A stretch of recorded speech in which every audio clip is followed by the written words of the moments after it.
E aí, turma, tudo bem?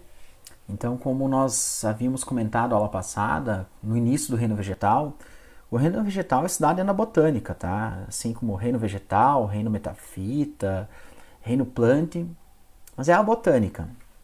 E aí, o que precisa ter um vegetal para que eu diga que ele é um vegetal? Eu quero que vocês comecem do básico, tá? Então, como é que eu sei que um vegetal não é um animal? O que caracteriza um vegetal? Vegetais, assim como animais, são eucariontes. Não existem vegetais procariontes.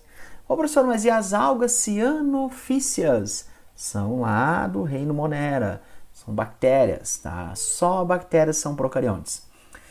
Mais uma coisa importante. Quando eu falei em alga, a alga não está mais no reino vegetal, tá? O motivo pelo qual elas não estão mais no reino vegetal é que algas não formam embriões, apesar de serem autotróficas, apesar de possuírem plastos, apesar de possuírem parede celular, elas não são mais vegetais. E cuide, então, não tendo mais algas no reino vegetal, eu não posso ter vegetais unicelulares. Os vegetais são exclusivamente pluricelulares.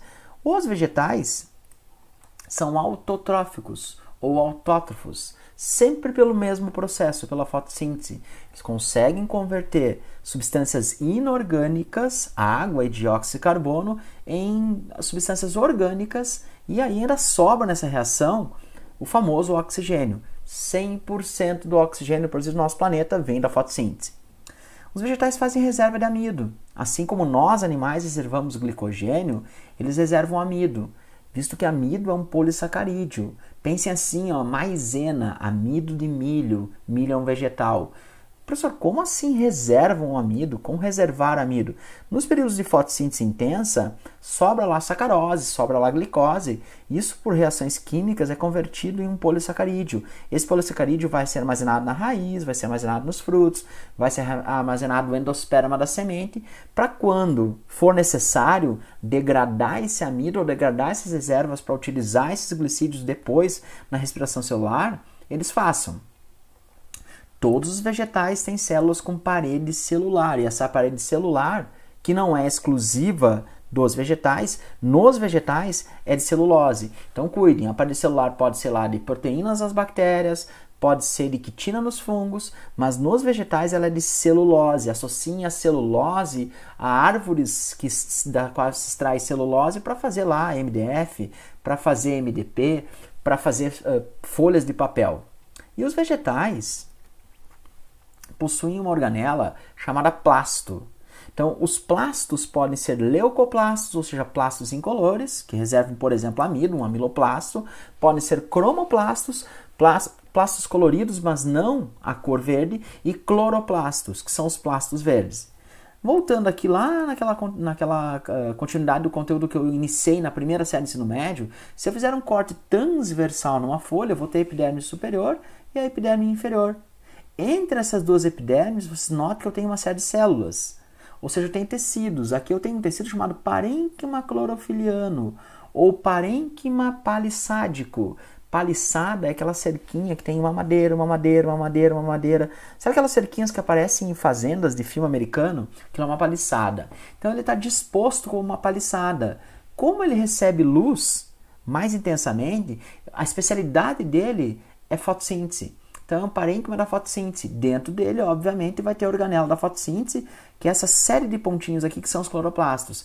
Note esse outro parênquima aqui chamado parênquima lacunar ou parênquima lacunoso, que tem por função, também faz fotossíntese, mas tem por função fazer um preenchimento. Note que ele deixa espaços aqui, ó. São nesses espaços que vai se difundir os gases da fotossíntese, o CO2 e o O2, e na respiração também.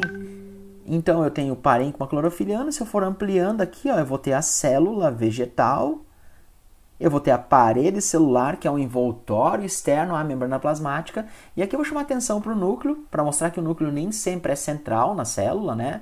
O que eu tenho central aqui é um vacúolo de suco celular, que a célula utiliza para guardar água, visto que os vegetais não podem tomar água, não pode se abrigar na luz do sol, não pode ir para uma sombra, então eles reservam a maior parte do seu citoplasma para armazenar água. Abrindo um pouquinho mais, eu vou ter a organela cloroplasto, que é uma organela com membrana dupla. O fato de ele ter membrana dupla do cloroplastos do cloroplasto ter DNA próprio, RNA próprio, faz com que ele esteja submetido a uma teoria chamada teoria endossimbiótica, de que um dia esses vegetais foram seres vivos procariontes isolados e passaram a viver dentro de um outro organismo. Por isso, teoria endossimbiótica. Chegando um pouquinho no cloroplasto, ele é formado por uma série de moedinhas chamadas tilacoides, que se ligam a outra pilha de moedinhas, que são os grânulos, pelas lamelas. E ele tem um espaço entre essas pilhas de tilacoides, chamada de estroma.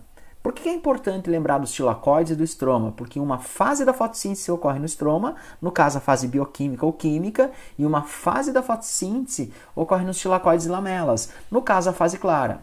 Abrindo um pouquinho aqui, ó, lá no tilacoide eu vou ter as antenas de clorofila, fotossistema 1 e 2, captura energia luminosa, essa energia luminosa, os fótons da energia luminosa que fazem a quebra da molécula de água liberando o oxigênio. Todo o oxigênio da fotossíntese vem da quebra da molécula da água, não vem da quebra do CO2. E aí quando faz a fotólise lá pela reação de Hill, libera o oxigênio. E aí eu vou seguir lá na fase escura ou fase química, depois da fase clara, vou usar os ATPs produzidos na fase clara e vou converter o dióxido de carbono em glicídio, em açúcares. Então eu faço a fixação do carbono numa molécula de glicose, essa glicose se transforma numa sacarose, a sacarose se transforma num amido e eu vou ter a reserva do amido. Então, fotossíntese, assim como a respiração celular, são processos da bioenergética. Vejam bem, a fotossíntese é a base das cadeias e teias alimentares. A fotossíntese produz todo o oxigênio existente no planeta. Então, todo o oxigênio do planeta é renovado pela fotossíntese. Sem fotossíntese, nós não teríamos alimento, nós não teríamos as bases das cadeias alimentares, nós não teríamos uma produção agrícola, nós não teríamos produção de madeira. Então, fotossíntese é sempre um assunto muito relevante na biologia. Atentem para a fotossíntese, tá? Essa foi a nossa introdução ao reino vegetal. Estudem, leiam, pesquisem sobre esse assunto no livro de vocês. Olhem o que vocês têm anotado nos cadernos anteriores, caderno da primeira série do ensino médio, e vamos discutir, vamos conversar na aula via Meeting, tá? Foi um prazer, valeu!